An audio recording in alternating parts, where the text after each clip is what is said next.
thinking about it now and what could have happened is really hard. There are no rentals available, not for low-income people like myself.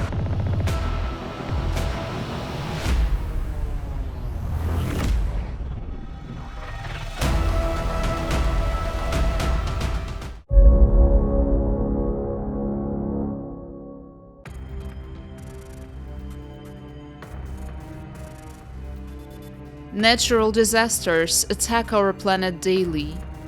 We hear about more and more climate refugees and understand that in countries with a low standard of living, governments are not able to protect their citizens. Each new disaster makes these countries even poorer and people more miserable. And how are the things going in prosperous, rich countries with supposedly strong economies?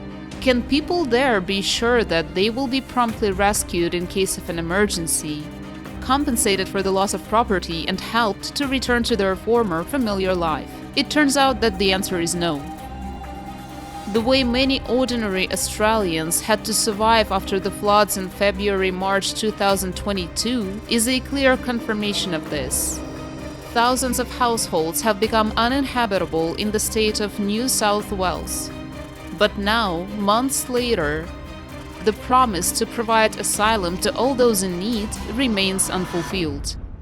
I'd settle for a roof over my head, somewhere warm and dry, for me and my little dog, that's all. There are no rentals available, not for low-income people like myself. Having set out to build $350 million worth of extended stay capsule facilities, they have not even built half of them yet.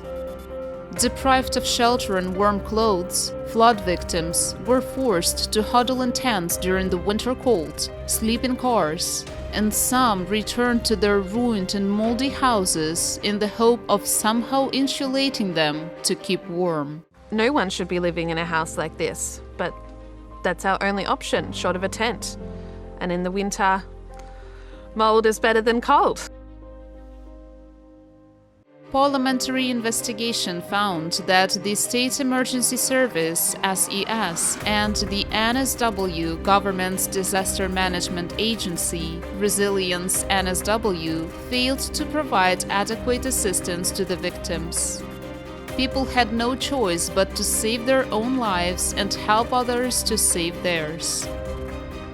This is a wonderful example of mutual assistance and, at the same time, a demonstration of the complete failure of the official authorities.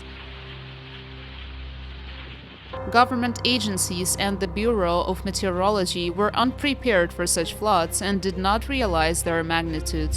The data they published was inaccurate, and the state government viewed the disaster response as a normal 9-to-5 work operation.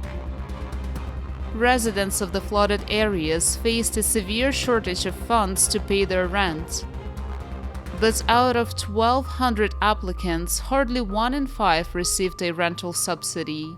This prompted Commission of Inquiry Chairman Walt Seckholt to call this subsidy scheme a cruel hoax.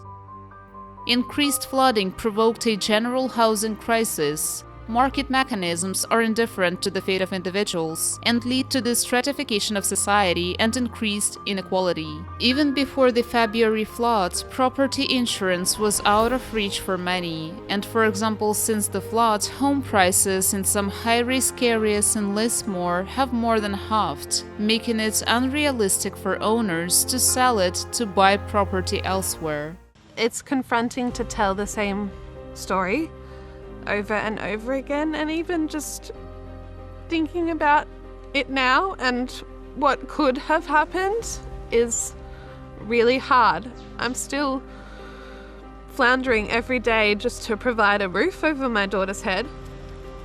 I don't have time to spend hours on the phone navigating flawed systems that shouldn't exist. I did not have a current lease agreement because it had flooded, and I was evicted shortly after the flood. And I did not have any more photographs because I couldn't access it in the second flood.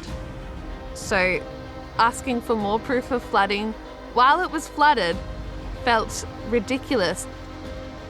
I have never had more difficulty accessing any kind of government support than I have attempting to access the rental support payment. As a way out, the state announces a policy of controlled retreat, but how soon this program will work and whether it will bring the expected effect is unknown. Details about the possible redemption or exchange of land have not yet been made public. Farmers' crops have been destroyed throughout the Northern River Basin, which means financial ruin for many families. People don't know what to expect.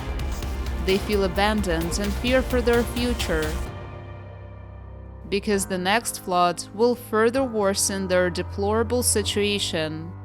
Also, because it will increase the number of those who need financial assistance.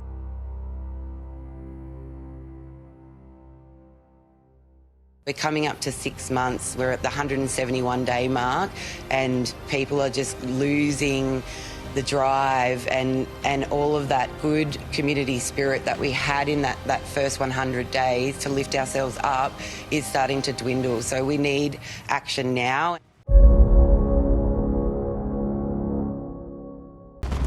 Cataclysms cannot be paid to bypass us.